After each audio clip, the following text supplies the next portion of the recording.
Ezequiel capítulo 38 hemos llegado ya, estamos concluyendo la serie de Ezequiel, el atalaya de Israel, el profeta atalaya que Israel tuvo. Estamos ya concluyendo, ya que nos quedan dos lecciones más, la de esta, más dos más, el capítulo 39 y los capítulos 40, donde vamos a estar viendo la restauración del templo de Israel.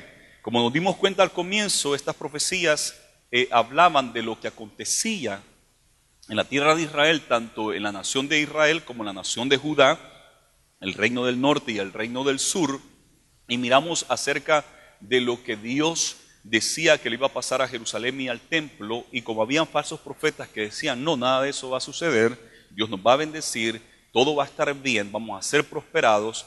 Entonces Dios tuvo que levantar a Ezequiel, que estaba en Babilonia, a su contemporáneo Daniel, que también estaba en Babilonia, y estaba ya concluyendo el ministerio de Jeremías, que ese sí estaba en Jerusalén, justo donde el templo iba a ser destruido. Entonces miramos toda esta profecía acerca de lo que le pasaba a Israel en ese tiempo y lo que le iba a acontecer en el futuro. Pero desde ya del capítulo 37 empezamos a ver una profecía más hacia el futuro, de restauración para Israel, un futuro inmediato y un futuro bastante lejano, más de 2000 años que ha tomado para que esto se cumpla. Lo que vamos a ver ahora incluso es una profecía para más al futuro. No hay ningún evento histórico que podamos ver que se haya cumplido esto. El que la nación de Israel regrese, sí lo hemos visto, lo miramos con Nehemías, con Esdras, con otros más que regresaron después de la cautividad y edificaron el templo. Pero el templo fue destruido otra vez por los romanos, el templo ha sido destruido en 2 ocasiones. Entonces miramos que por lo tanto es una profecía de doble cumplimiento y podemos entender que Dios dice que la palabra de Él es una espada, es como una espada de doble filo, es como una espada de doble filo. Entonces, muchas de estas profecías tienen doble cumplimiento, pero esta que estamos viendo, que vamos a ver ahora, no ha sucedido jamás. Esto nunca se ha dado y vamos a ver de qué se trata entonces este capítulo 38, que es una profecía contra Gog. Dice así, vino a mí palabra de Jehová diciendo, hijo de hombre, pon tu rostro contra Gog en tierra de Magog, dice, príncipe soberano de Mesec y Tubal, y profetiza contra él. Así ha dicho Jehová el Señor, he aquí, yo estoy contra ti, oh Gog, príncipe soberano de Mesec y Tubal. Entonces aquí aparecen estas palabras, aparece Gog, aparece Magog, aparece soberano, la palabra soberano, que ahorita vamos a hablar un poquito de eso, que en King James se le dice chief, y vamos a hablar de esa palabra porque también podemos tener otra interpretación de esa palabra. Y aparte encontramos la palabra Mesec y Tubal. ¿Quiénes son estos? ¿Qué tierra es esta? Bueno, muchos de los que toman esta profecía del capítulo 38 inmediatamente dicen que se está refiriendo a Rusia. Y aquí Dios está hablando acerca de Rusia, que Rusia Dios va a traer a Rusia a pelear contra Israel. Y bueno, ¿y de dónde toman eso? Hay algunos que tienen otra opinión acerca de esto, y en estas profecías, bueno, siempre hay muchas teorías, y uno se puede suscribir a cualquier de estas teorías, pero nosotros tenemos que tener cuidado de siempre tratar de dejar que la Biblia nos interprete su propia profecía, porque uno puede salir con muchas teorías y muchas maneras de interpretar. Algunas están bien lejos, descabellante lo que dicen, ¿verdad? Bastante sorprendente lo que dicen, pero otras son más razonables y muy interesantes y razonables, y puede ver uno que sí puede caber en eso. Ahora, nosotros sabemos de que Ezequiel está profetizando bastante lejos del futuro, bastante en el pasado. Él no conoce muchas de las cosas que iban a suceder en tiempos modernos, y entonces él tiene que tomarse de ilustraciones, de palabras y ilustraciones para tratar de decir qué fue lo que él vio en visión o qué es lo que Dios le dijo, Entonces es bastante difícil y siempre tenemos que tener cuidado con la interpretación de estos pasajes. Ahora, yo también me suscribo a la idea de que aquí está hablando acerca de lo que es Moscú, Rusia y de otras naciones más que aquí va a nombrar. Me suscribo a esa idea. ¿Por qué razón? Porque en Génesis capítulo 10, ahí es donde aparece por primera vez estos nombres, y dice en el versículo 2, aquí está hablando acerca de las generaciones de los hijos de Noé, y nos dice que los hijos de Jafet, en Génesis capítulo 10, versículo 2, los hijos de Jafet, Gomer, Magog, Madai, Javán, Tubal, Mesec y Tiras. Entonces ahí aparece Magog, también aparece Gomer, aparece Tubal y Mesec, justo de los nombres que se nos aparece acá. Y Dios tiene una profecía para esta gente. Aquí en el capítulo 10 de Génesis se nos está diciendo cómo se pobló casi todo el mundo conocido desde entonces. Aquí nos habla acerca de África, nos habla acerca de lo que nosotros llamamos el Medio Oriente, que es Canaán, las tierras de Israel y los vecinos ahí, las naciones árabes, incluso nos habla acerca de los griegos, que ya griego ya es parte de Europa, nos habla un poco más hacia la gente que está a las orillas del Mar Negro, que ya eso también es Europa del Oriente, y acerca del Mar Caspio. Entonces empezamos a ver toda esa gente. Además de eso, más hacia el oriente, nos da todo cómo se fue poblando esta gente. Entonces hay un escritor que ha sido de gran ayuda, un escritor antiguo que se llama Josefus. Escritor, historiador, Josefus hizo unas tareas bastante grandes e impresionantes en el tiempo de los romanos. Es contemporáneo de Jesús y Juan el Bautista. Para en esa época él estaba escribiendo, incluso él menciona a Juan el Bautista en sus escritos. Entonces sabemos que es contemporáneo. Esos libros de Josefus se han preservado hasta el día de hoy. Quiero decirles que Josefus no era cristiano y nunca fue cristiano. ¿Qué religión era Josefus? Josefus era un judío. Él apreciaba y practicaba la religión de los judíos, lo que llamamos el judaísmo. Él era un judío. Y él entonces va a hablar acerca de su nación, pero la nación de él tiene mucho que ofrecer al mundo y por lo tanto vino a ser un escrito bastante importante para los romanos, para entender un poco de los tiempos pasados y entender de la nación de Israel y cómo Israel estaba conectado a muchas naciones y cómo había sido el pasado de Israel. Y fue unos escritos muy aceptables. Hasta el día de hoy, a Josefus se le estudia en las universidades seculares del mundo. Se tiene que tocar a Josefus porque es un documento que gracias al Señor se preservó, no es sagrado como los otros documentos que nosotros llamamos sagrados, que son las escrituras, la Biblia. Este fue un autor de esa época, del tiempo del apóstol Pablo, de esa época, pero él no escribió algo sagrado, es algo histórico lo que él escribió.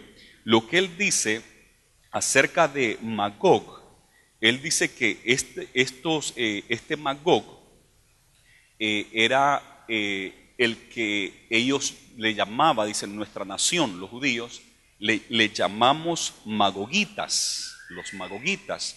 Y dice él en su escrito, a lo que los griegos llaman escitas.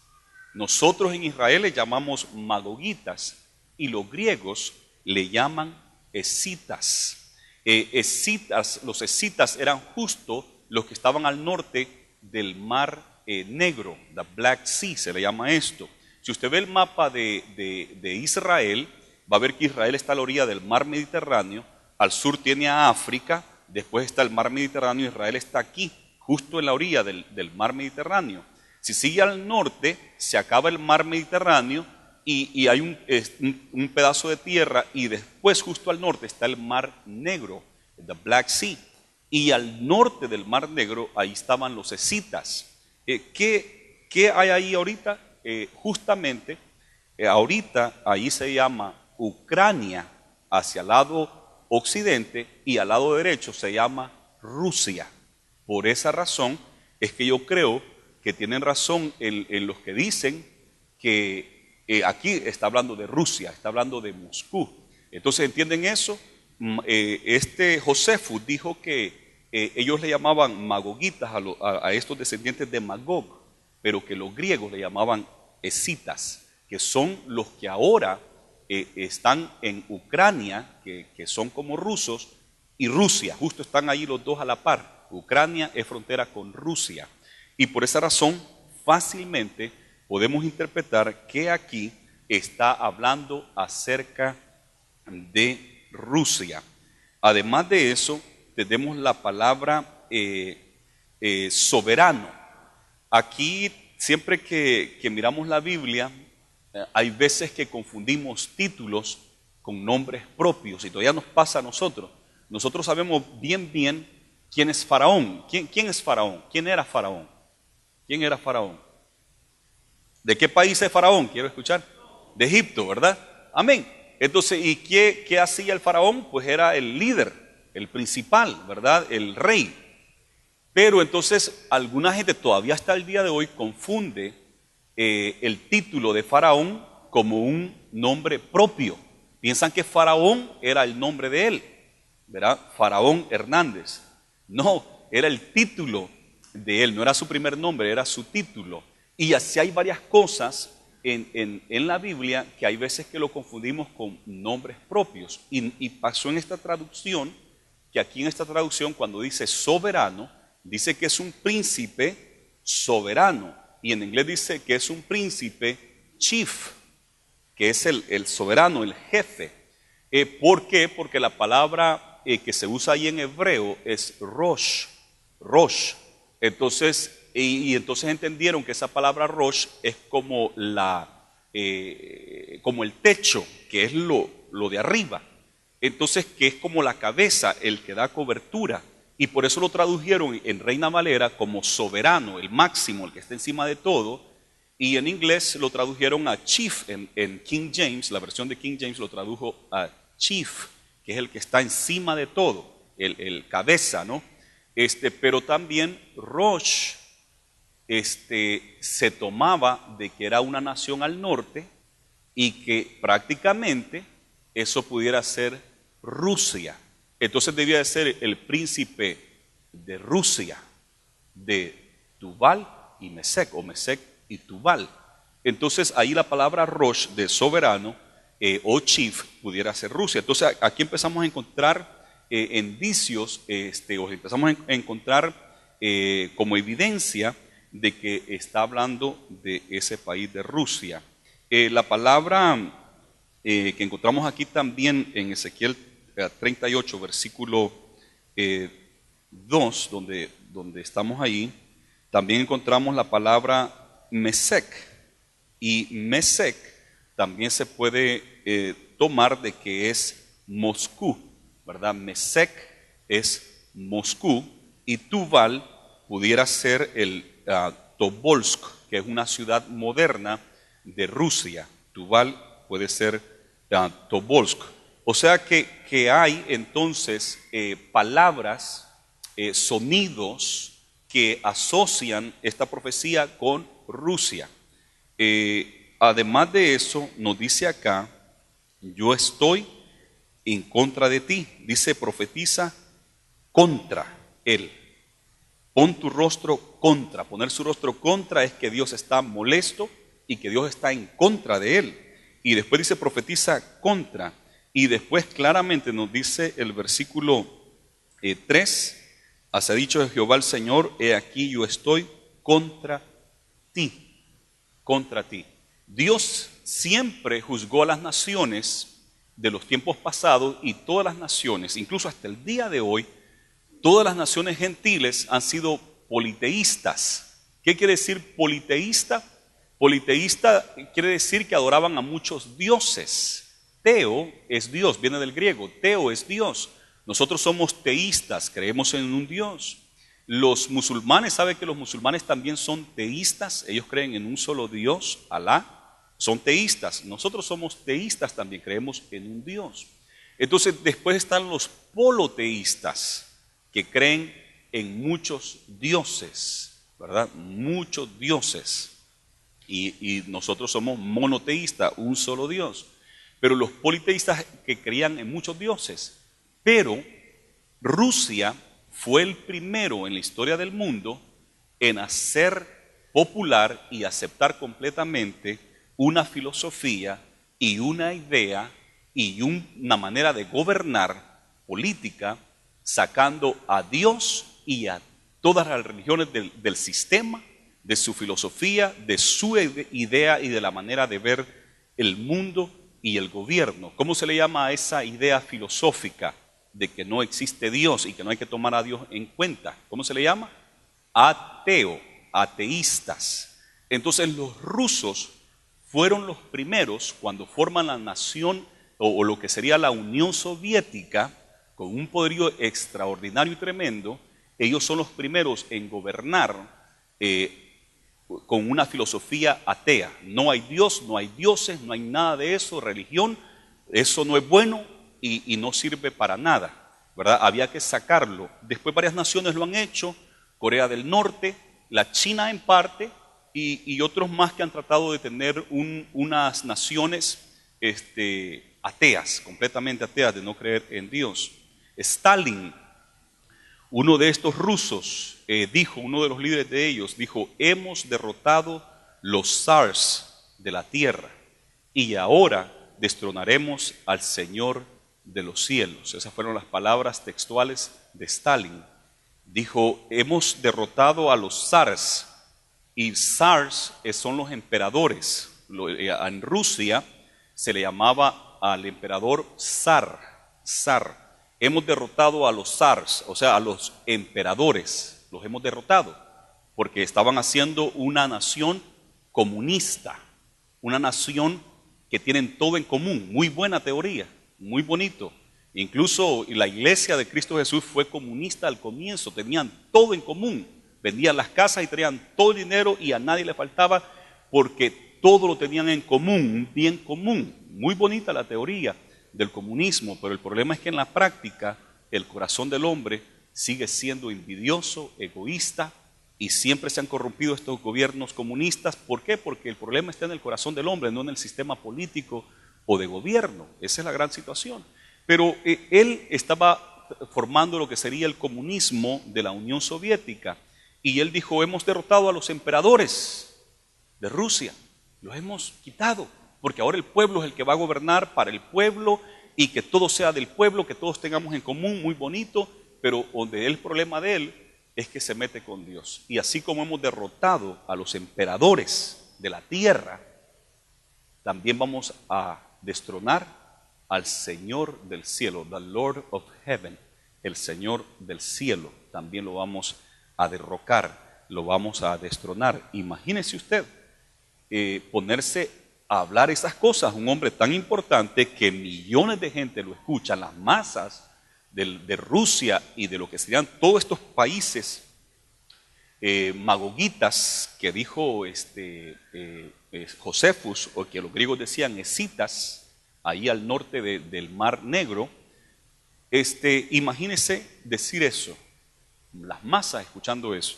Ahora, de ahí mismo, más adelante, del mismo Moscú, la capital de la Unión Soviética, la capital de Rusia ahora, salió también estas palabras. Ellos dijeron: nuestros cohetes han sobrepasado la luna, se está acercando al sol y no hemos descubierto a Dios, no hemos visto a Dios.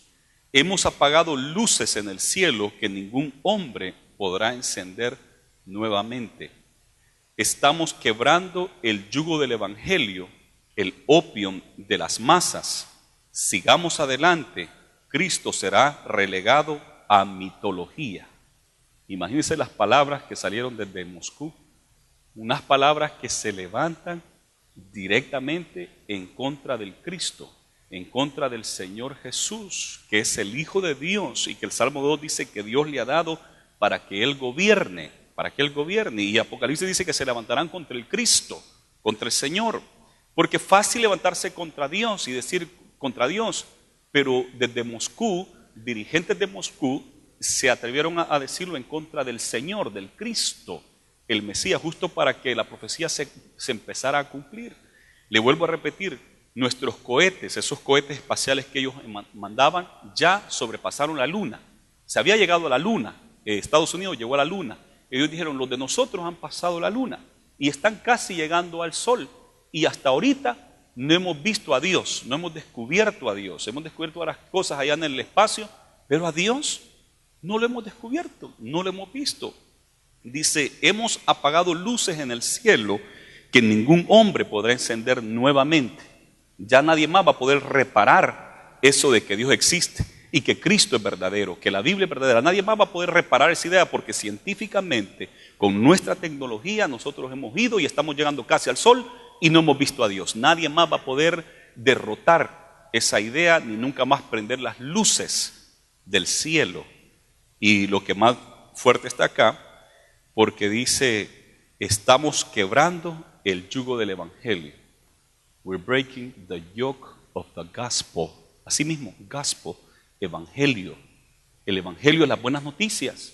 El evangelio es lo que nosotros predicamos, que comprende todo lo que es el Nuevo Testamento, la venida de Jesús a esta tierra, lo que Él hizo en su ministerio en esta tierra, lo que Él dijo que va a suceder y cómo es el camino de salvación. Eso lo llamamos evangelio, que tiene bases y fundamento en el Antiguo Testamento también, porque el Antiguo Testamento profetizó de la venida de Cristo Jesús y es un solo libro, el Antiguo y el Nuevo Testamento es una sola escritura que se complementa el uno al otro, pero cuando nosotros hablamos de evangelio estamos hablando de lo que es el Nuevo Testamento en sí, con bases, claro, del Antiguo Testamento.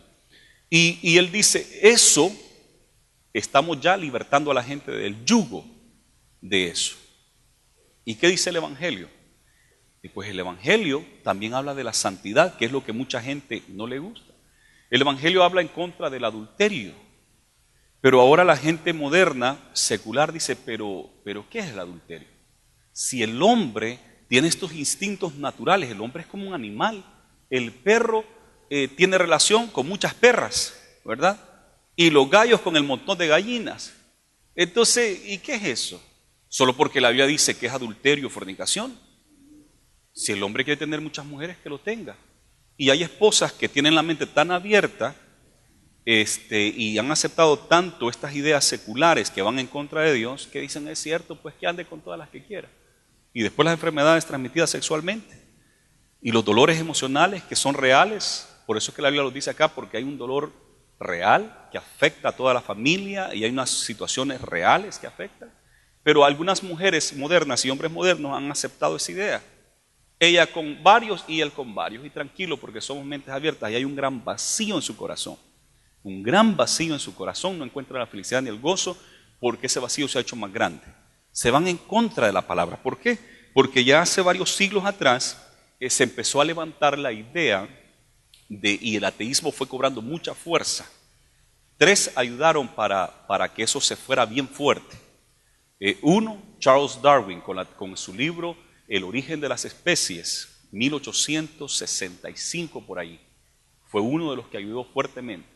El otro que ayudó fue Marx, que fue el que empezó a pensar y concebir la idea del comunismo, que también se fue, y por eso es que casi todas las naciones comunistas se van en contra de Dios, porque él fue el que dijo que la religión era el opium de las masas. The opium of the masses. Él fue el que dijo eso. Entonces, tenemos a Charles Darwin con su libro en el origen de las especies, que de ahí es donde viene la teoría de la evolución.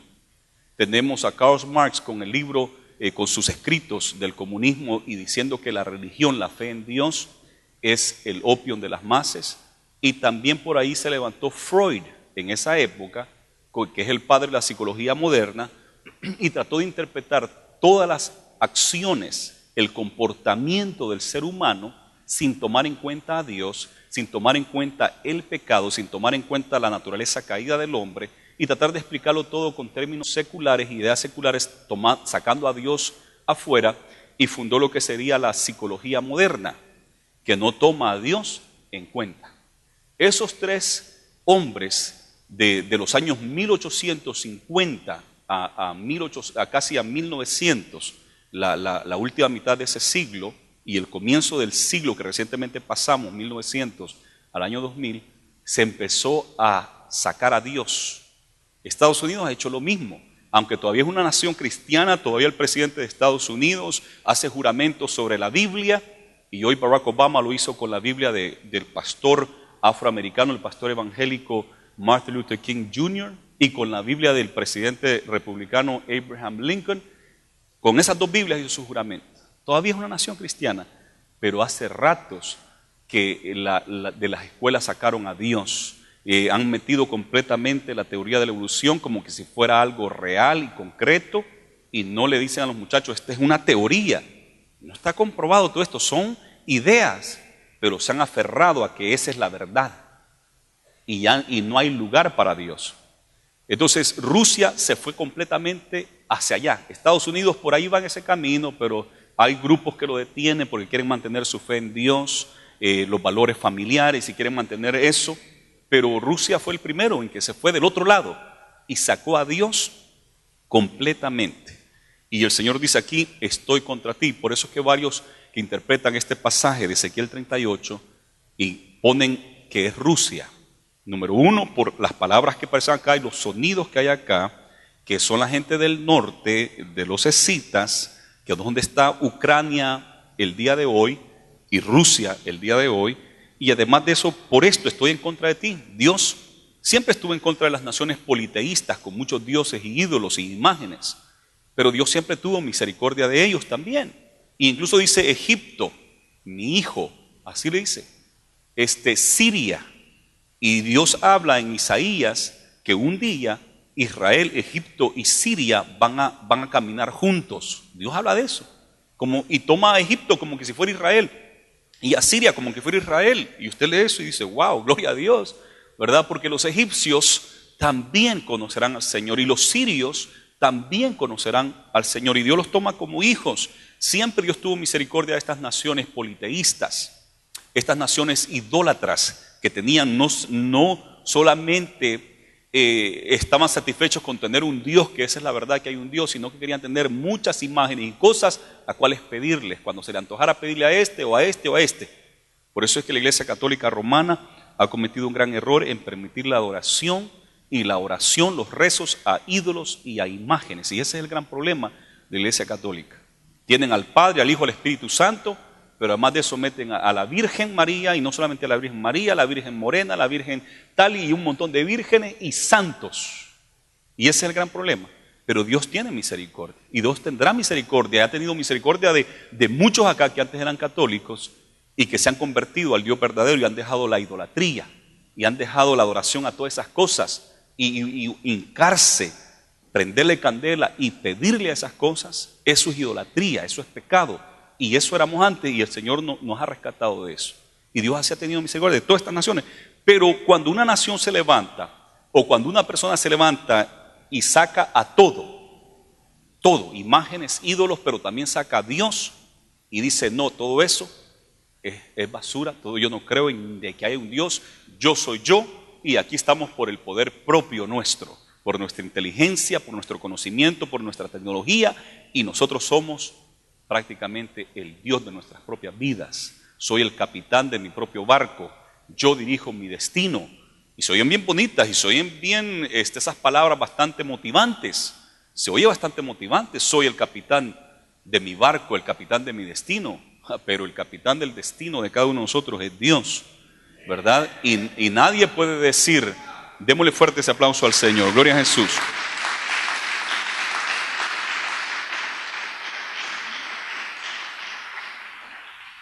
Y nadie puede decir, voy a hacer esto, esto y aquello el próximo año, porque las cosas cambian. Más bien deberíamos de decir, el próximo año, si es la voluntad de Dios, si Dios nos lo permite, haremos esto y esto y aquello.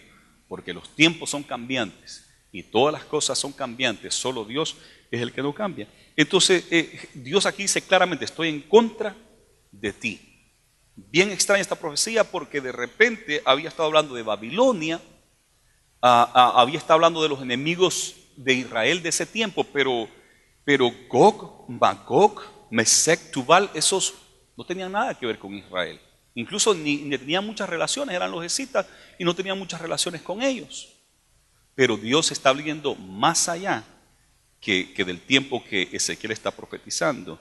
Y dice, y te quebrantaré y pondré garfios, versículo 4, Ezequiel 38:4, y pondré garfios en tus quijadas, y te sacaré a ti y a todo tu ejército, caballos y jinetes, de todo en todo equipados, gran multitud, con paveses y escudos, teniendo todos ellos espadas. Persia, nos menciona aquí a Persia, que es el moderno Irán y parte de Irak. Cus, que es Etiopía, norte de África, y Fut, que es Libia, también al norte de África. Entonces estos se van a unir a estos que vienen del norte, a los de Magog, se van a unir con este rey que es Gog, este personaje, este líder, se van a unir con él también Persia, Cus y Fut, con ellos, todos ellos con escudo y yelmo.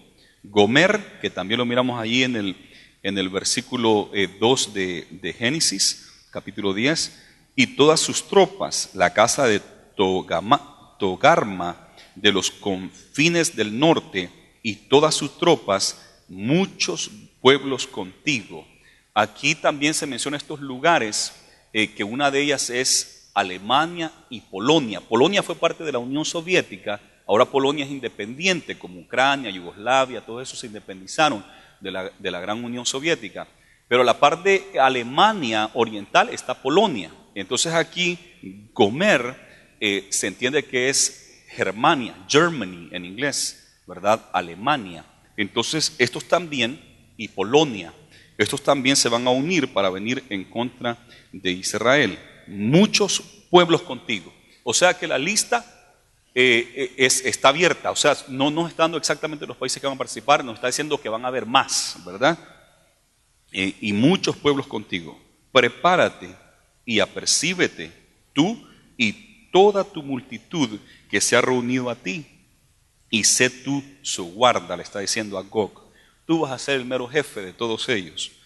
Y prepárate, apercíbete. Y dice el versículo 8, de aquí a muchos días serás visitados, al cabo de años vendrás a la tierra salvada de la espada, recogida de muchos pueblos a los montes de Israel, que siempre fueron una desolación, mas fue sacada de las naciones, y todos ellos morarán confiadamente. Aquí nos da una clave. ¿Cuándo va a ser esto?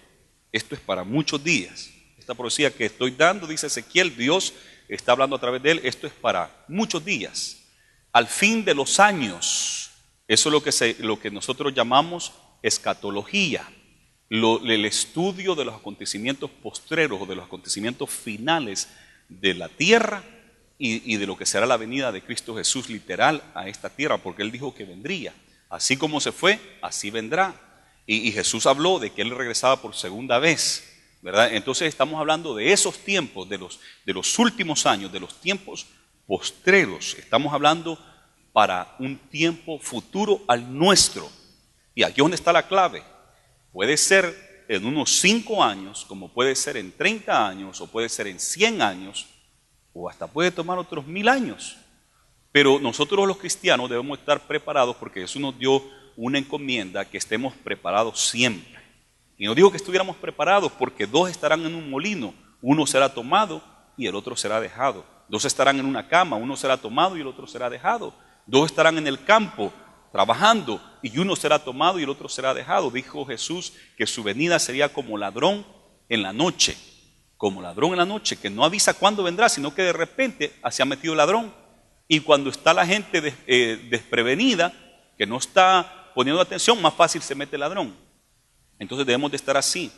La segunda venida de Jesús será como aquellas 10 vírgenes, que 5 de ellas eran prudentes y tenían aceite en sus lámparas, y las otras 5 eran insensatas y no tenían aceite en sus lámparas. Pero cuando oyeron que se acercaba el marido, el esposo, pidieron aceite, y las otras dijeron, no te podemos dar aceite porque nos va a hacer falta a nosotros y a ustedes, vayan a comprar. Y cuando se van a comprar, viene el esposo. Y las 5 vírgenes fueron parte de esa boda, y las otras 5 quedaron afuera de las bodas porque no estaban preparadas. Y el Señor nos habló siempre, hay que estar preparados. El día y la hora nadie lo sabe. Y cuando alguien quiere ponerle día y hora, ese es un gran problema. Cuando la gente se atreve, y hay muchos que se han atrevido a poner fechas y en todas las que han puesto no ha dado. Los mayas ni sabían de que iban a causar una gran conmoción en una nación, en las naciones modernas de esta época, y escribieron allí en su calendario y todo, que hasta el 2012 llegaba según las cuentas, y la gente bien afligida, muchos americanos y latinoamericanos y europeos afligidos. ¿Será que los mayas tenían razón y se va a acabar el mundo porque se acaba la constelación tal y entramos a otro periodo y quizás ahí se acaba todo? Y pusieron la fecha y algunos interpretando el calendario maya que 2012. Un pastor por ahí estuvo poniendo pagando grandes cantidades de dinero, poniendo unos billboards, esos cartelones grandes en diferentes ciudades. Y yo cuando estuve en Guadalajara en ese año, miré que también tenían el gran anuncio que Jesús venía. ¿Cuándo fue? El 2011 fue, en junio. Después le tuvo que cambiar que era en diciembre y tampoco vino, el 2011. Eso, cuando alguien pone fecha, eso no es correcto y siempre van a estar mal porque nadie sabe el día y la hora.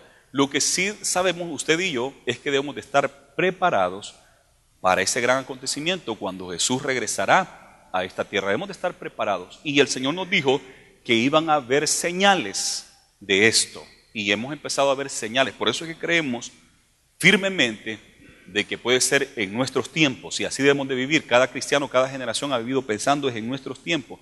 Pablo dijo que cuando suene la final trompeta seremos arrebatados, los muertos en Cristo resucitarán primero y luego nosotros, los que estemos todavía vivos, seremos arrebatados. Y después en otra porción dice que seremos transformados.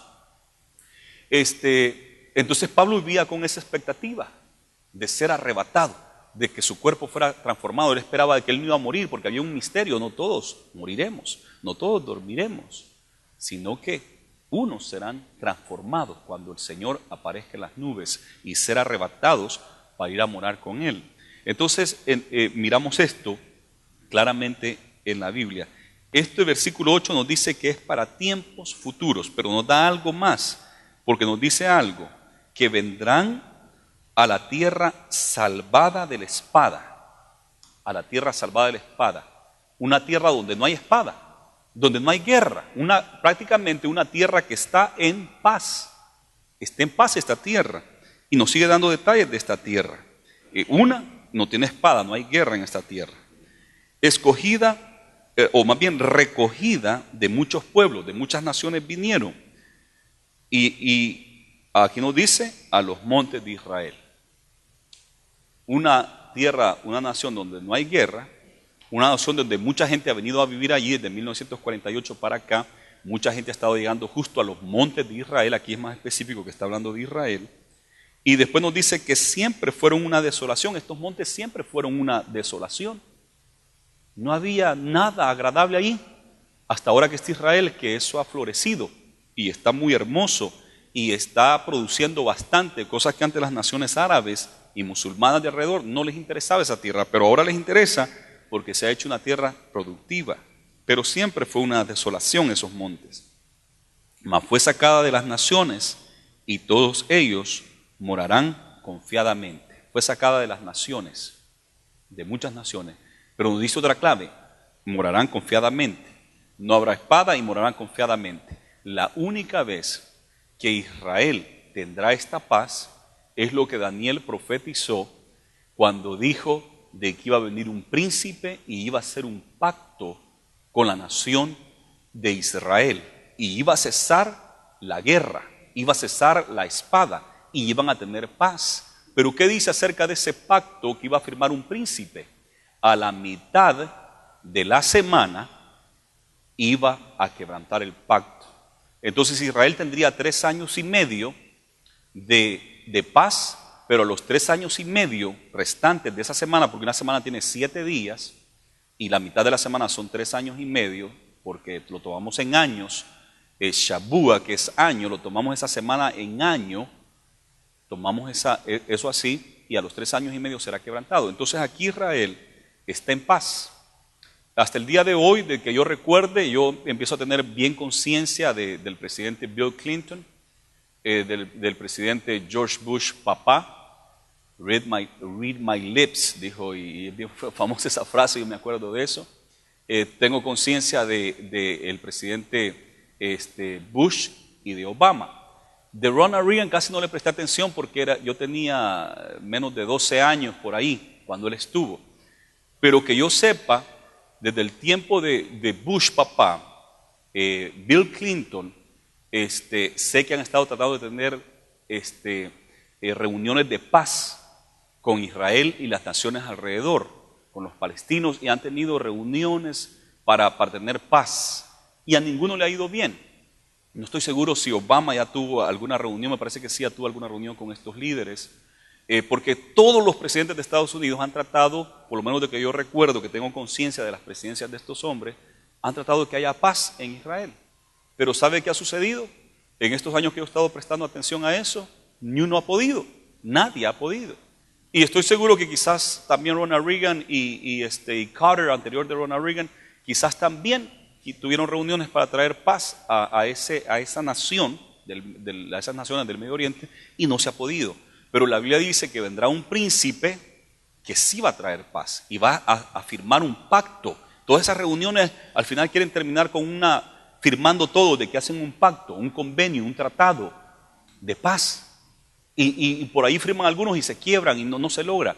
Pero el que vendrá, que nosotros creemos que será el anticristo que gobernará esta tierra, él sí lo va a lograr y van a tener paz. Por eso es que creemos en este versículo 8 que esto de la profecía contra Gog se va a cumplir a mediados de la gran tribulación, porque la tribulación tiene 7 años y los últimos 3 años y medio es la gran tribulación. Morarán confiadamente en ese tiempo y puede ser que estas naciones se unirán para venir a pelear contra Israel después de haber estado en paz, después de que el anticristo ha firmado un convenio de paz con ellos. A los 3 años y medio es Gog el primero que reúne a esta gente y dice, no, vamos a ir a Israel y vamos a destruirlo.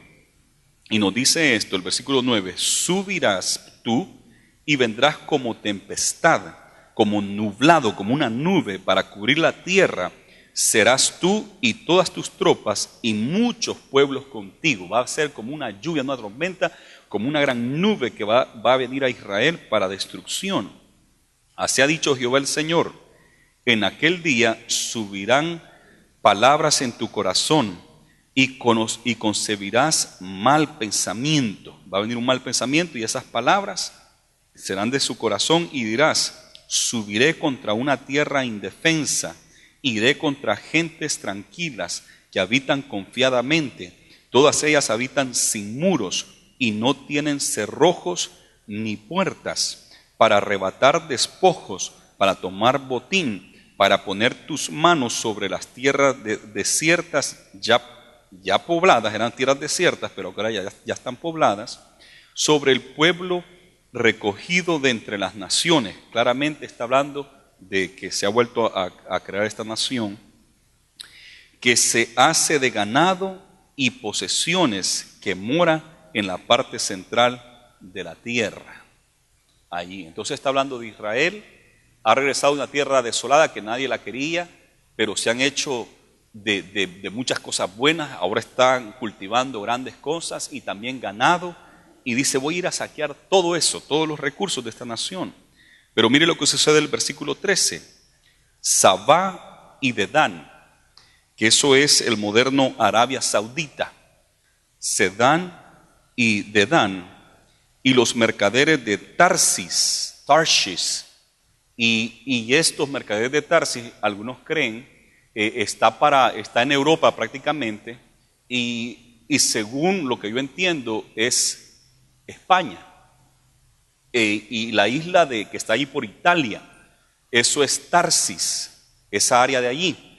Pero algunos quieren decir que está hablando de Inglaterra, pero Inglaterra está muy al norte de eso. Yo no estoy seguro si es Inglaterra, pero algunos quieren decir que este Tarsis es Inglaterra. Yo no me atrevo a decir eso, pero sí sé que está en Europa, España, Italia, Portugal.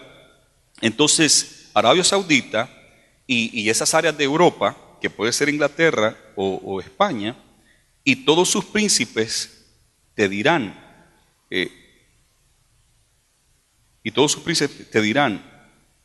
¿has venido a arrebatar despojos?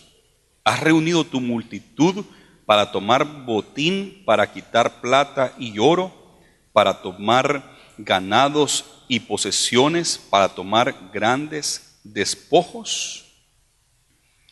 Entonces, acá esta gente se va a oponer a esta gente de Rusia y toda la asociación que han hecho, se van a oponer. Fíjense qué interesante que Arabia Saudita, Sedán y Dedán se van a oponer. Y también nos dice acá que Tarsis, parte de Europa, también se va a oponer. ¿Has venido a hacer esto? Como que se ponen en contra. Como que si alguien, por fin alguien, reclama, ¿verdad? Porque nadie está reclamando. Son muchas naciones que se han unido para venir en contra de Israel, pero esto es como que si reclaman. Has venido para tomar oro, plata, tomar ganados y posesiones y hacer gran despojo. Entonces, por lo menos alguien habla. Aquí también se menciona en la versión de inglés, King James, nos menciona también los Young Lions, Sabá de Dan y los mercaderes de Tarsis y todos sus príncipes, te dirán. Aquí donde dice todos sus príncipes, dice y sus Young Lions, sus leones, sus cachorros leones, que son príncipes, que son naciones jóvenes. Y algunos quieren decir que esas naciones jóvenes será Estados Unidos, Canadá y Australia, que prácticamente son jóvenes, pero son descendientes de los europeos. Entonces, Estados Unidos, Canadá, Australia, Arabia Saudita, que es bien interesante, y parte de Europa dirán, ¿veniste a hacer esto? O sea, ¿qué estás haciendo? ¿Alguien va a reclamar? ¿Verdad? Por lo menos alguien va a decir algo. Y después dice el versículo 14, por tanto, profetiza, hijo de hombre, y di a Gog, así ha dicho Jehová el Señor, en aquel tiempo, cuando mi pueblo Israel habite con seguridad. Y como les dije, solo va a ser en ese momento, de esos 3 años y medio, que va a haber seguridad y paz. Y dice, ¿no lo sabrás tú cuando ellos habiten en paz? ¿No lo vas a saber tú? Claro que sí, vas a saber que ellos están en paz, vas a ver de ese pacto que hizo el anticristo con ellos. Vendrás de tu lugar, de las regiones del norte, tú y muchos pueblos contigo, todos ellos a caballo, gran multitud y poderoso ejército, y subirás contra mi pueblo Israel como nublado para cubrir la tierra. Será al cabo de los días, y te traeré sobre mi tierra, para que las naciones me conozcan, cuando sea santificado en ti, oh Gog, delante de sus ojos. Voy a hacer esto, y voy a santificarme delante de las naciones. Nunca antes esto se ha visto en historia, por lo tanto sabemos que esto está para el futuro. Así ha dicho Jehová el Señor, ¿no eres tú aquel de quien hablé yo en tiempos pasados por mis siervos, los profetas de Israel, los cuales profetizaron en aquellos tiempos que yo te había de traer sobre ellos? En aquel tiempo, cuando venga Gog contra la tierra de Israel, dijo Jehová el Señor, subirá mi ira y mi enojo, porque he hablado en mi celo y en el fuego de mi ira, que en aquel tiempo habrá gran temblor sobre la tierra de Israel, porque los peces del mar, las aves del cielo, las bestias del campo y toda serpiente que se arrastra sobre la tierra y todos los hombres que están sobre la faz de la tierra temblarán ante mi presencia y se desmoronarán los montes y los vallados caerán, todo muro caerá a tierra. Va a haber un temblor terrible. En Apocalipsis habla de un gran temblor que se va a hacer sentir en toda la tierra. En Apocalipsis habla de un temblor que nunca hubo antes en la historia y nunca habrá después de eso. Una sola vez habrá un temblor que va a estremecer toda la tierra. Algunos científicos y estudiosos que analizan toda la tierra, las placas tectónicas y todo eso, saben que hay una placa tectónica en el Pacífico, del mar Pacífico con el continente americano, que está haciendo una fricción bastante fuerte y que se le conoce como la falla de San Andrés, que cuando usted viaja de Los Ángeles a Bakersfield o de Bakersfield a Los Ángeles, del sur al norte, usted puede ver esa falla, es tremenda, de alto, como así de alto es, o un poquito más, el gran hoyo, y de ancho justamente es como el espacio de este Boys and Girls Club, que será unos 80, 100 pies o más creo que tiene esto. Y una vez yo fui a ver y dije, wow, porque se mira desde el freeway pequeño, pero cuando uno se para allí, es honda y es bastante ancha. Es una falla tremenda que están pensando que cuando eso por fin se dé, ellos le llaman the big one, el gran terremoto. Y los científicos todos saben de que un día va a haber un terremoto tan terrible en California que se va a mover esa placa tectónica a tal grado que puede quedar Los Ángeles a la par de San Francisco. De Los Ángeles a San Francisco hay como 6 horas de camino, ¿verdad? Entonces quedaría casi a nivel Los Ángeles y San Francisco. Claro que toda la gente muerta, porque para que eso suceda, eso es terrible. Entonces ese terremoto se sentiría en todo el mundo. El terremoto que hubo en Chile hace muchos años, en los años 60 o 70, hubieron muertos hasta en California y en Alaska, porque hubo como el mar se metió bien adentro y la gente dijo, ¿qué pasa? Y los californianos algunos fueron a ver, a agarrar conchitas y se metieron hasta adentro. Lo que no sabían era que se iba a regresar el mar. Con ese terremoto en Chile de los años 60 o 70, no recuerdo bien, hubieron muertos en California, porque cuando se regresó ese mar, los ahogó a todos por el terremoto. Entonces habrá un terremoto que se va a sentir en toda la tierra, dice la Biblia, y todos los muros se van a caer, no van a quedar paredes. Según Lewacán, se entiende como que se va a hacer en Israel ese terremoto, pero puede ser que sea en otra parte de la Biblia, puede ser que quizás no es el terremoto que dice el libro de Apocalipsis que vendrá, ¿verdad? Que yo soy de la opinión que puede ser el de California, que es a nivel mundial es el más grande que se espera, que va a ser devastador. No piense irse para Miami porque allá también van a haber huracanes y todo eso, ¿verdad? Donde quiera que vaya, aún se pone en la luna o donde hacen sus moradas las águilas, como dijo hermano Corea en la enseñanza que le tocó a él, desde ahí el Señor también lo va a encontrar. Lo que hay que hacer es estar a cuenta con Dios y no tener temor de nada, porque aunque se traspasen en los montes a la mar, yo no temeré, dijo el salmista. A que contra mí acampe un ejército, no temeré. Voy a estar tranquilo porque estoy seguro en Dios, y eso es lo que hay que tener bien seguro. Gloria a Jesús. Dice, continúa diciendo en el versículo 21, y en todos mis montes llamaré contra él la espada, dice Jehová el Señor, la espada de cada cual será contra su hermano. De repente pasará lo que pasó muchas veces en Israel. Una vez Jonatán iba con su escudero, subió, empezó a pelear con los que iban encontrándolo, y de repente hubo una confusión entre ellos y empezaron a matarse entre ellos mismos, la espada contra su propio hermano. Eso Israel lo vio varias veces, y aquí el Señor lo volverá a hacer cuando de repente van a haber discordias, no va a haber enemistad entre ellos mismos, porque es una gran unión de muchos pueblos, y empezarán a matarse entre ellos, o se confundirán o algo pasará, pero empezarán a matarse entre ellos después de este terremoto. Entonces, eso ya lo hemos visto en el pasado y Dios lo hará otra vez. El versículo 22 nos dice, y yo litigaré contra él con pestilencia, que estas son enfermedades, y con sangre, pestilencias, y haré llover sobre él, sobre sus tropas y sobre los muchos pueblos que están con él, impetuosa lluvia y piedras de granizo, fuego y azufre. Imagínense, lluvia, piedras de granizo, grandes bolas de hielo, pero además de eso menciona fuego y azufre.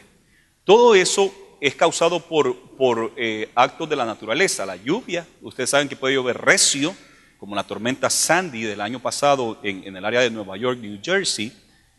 Puede llover fuerte y puede causar muchos daños la lluvia. El huracán Mitch, que azotó Centroamérica, que destruyó muchos pueblos. La tormenta puede ser devastadora. Además de eso nos dice los granizos, han caído granizos al porte de una pelota de béisbol. Entonces, y eso es devastador. Dice fuego y azufre, eso claramente puede pasar con un volcán, con un terremoto como el que se describe allí. Justamente los volcanes van a estar activos.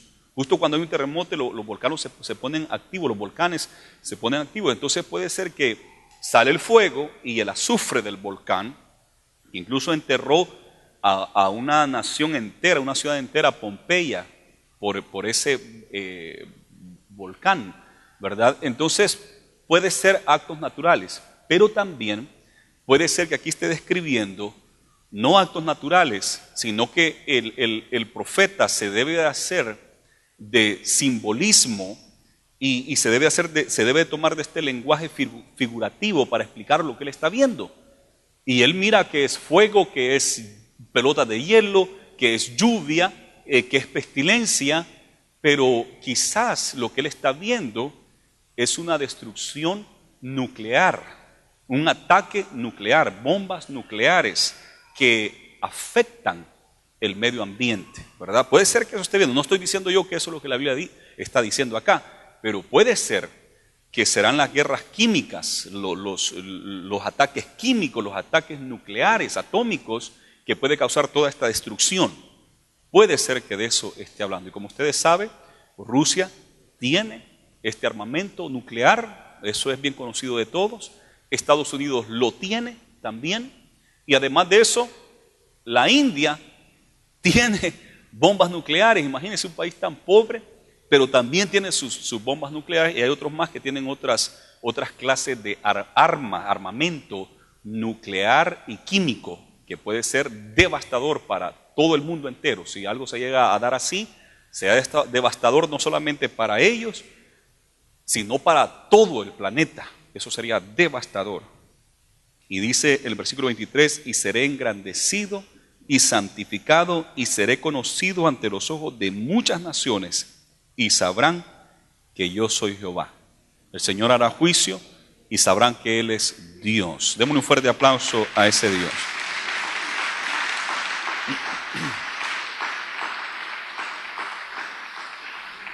Nosotros entendemos, según lo que la Biblia dice, y en el capítulo 9 lo voy a tocar más, de que hay un rapto. Eso nadie lo duda, de todos los cristianos nadie duda de que vamos a ser arrebatados. Donde hay duda es que algunos pensamos, y nosotros somos de esa idea, yo soy de esa idea, que será antes de la gran tribulación. Otros piensan que ese rapto se toma a mediados de la gran tribulación, y otros toman de que será al final de todo, seremos arrebatados, como dice en Primera de Tesalonicenses y como miramos otras indicaciones. Ahora, nosotros somos de la idea de que somos arrebatados antes de estos acontecimientos, lo que se conoce como el rapto de la iglesia o el arrebatamiento de la iglesia.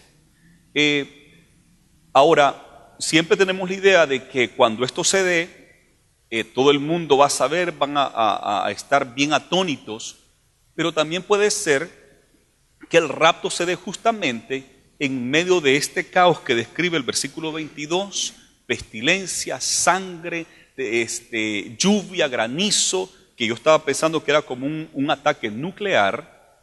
Entonces puede ser que si se da el rapto de la iglesia en tiempos de guerra, con armas biológicas, químicas o nucleares, ni se van a dar cuenta o van a poder explicar más bien, van a poder explicar con causas naturales el que millones de personas desaparecieron. No van a tomar como una gran cosa, sino que van a poder explicar de que ha desaparecido millones de personas con causas naturales como esta guerra. Puede ser, ¿verdad? O puede ser que es como siempre nos lo imaginamos, de que la gente se conmueve porque ha aparecido un gran grupo. La Biblia no habla de cómo la gente va a actuar cuando eso suceda, nomás nos dice que eso va a suceder, pero no nos dice cómo la gente va a percibir el desaparecimiento de millones de gente que son los cristianos que siguen al Señor. Los cristianos que están caminando, porque hay algunos que dicen son cristianos, pero no lo son. Caminan exacto como el mundo. No hay diferencia entre las naciones del mundo y ellos que se dicen cristianos. Debe de haber diferencia, debe de haber un cambio en nuestras vidas.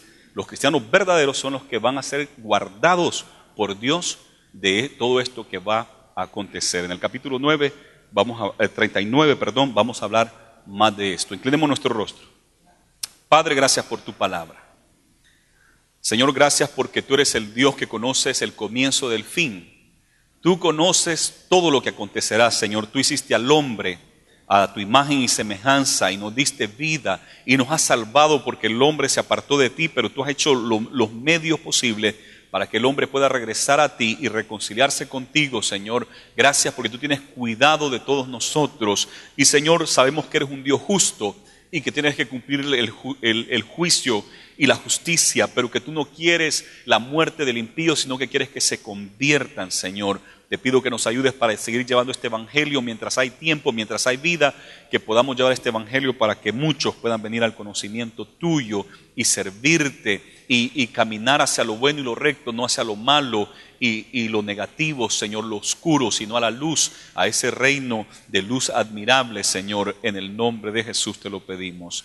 Yo quiero hacer una invitación, si hay alguien en medio de nosotros que aún no ha aceptado a Jesús como su Dios y su Salvador, ha escuchado de Jesús toda su vida, le ha prestado atención a Jesús, pero nunca le ha dicho: Jesús, yo creo en ti, yo creo que tú moriste en la cruz del Calvario, que fuiste sepultado y resucitaste al tercer día, y yo quiero aceptarte, recibirte, quiero saber de que y aceptar y creer en ese sacrificio que tú hiciste, quiero creer en tu nombre y quiero ser salvo, porque la Biblia dice que el que cree le es contado, el que cree con su corazón le es contado como justicia, pero el que lo confiesa con su boca, él recibe salvación. Así es que hay que confesarlo con la boca, hay que creerlo, pero hay que confesarlo. Hay alguien aquí que necesita confesarlo públicamente y decir: yo quiero aceptar a Jesús en este día. Hoy es el día de salvación. Si usted nunca lo ha hecho, nunca ha aceptado a Jesús, hoy es el día de aceptarle, de recibirle, porque todos los que crean en Él y le reciban serán hechos hijos de Dios, dice Juan 1:12. ¿Hay alguien? Levante su mano, vamos a orar por usted. Palabras de vida eterna, a cargo de Harry Marroquín, pastor de la Iglesia de Dios Pentecostal MI. Jesucristo te llama tiernamente, te perdona y te da la salvación. Si desea visitarnos o escribirnos, esta es nuestra dirección: 800 Monterrey Street, Bakersfield, California, 93305. Para más información, llame por favor al 661-327-5521.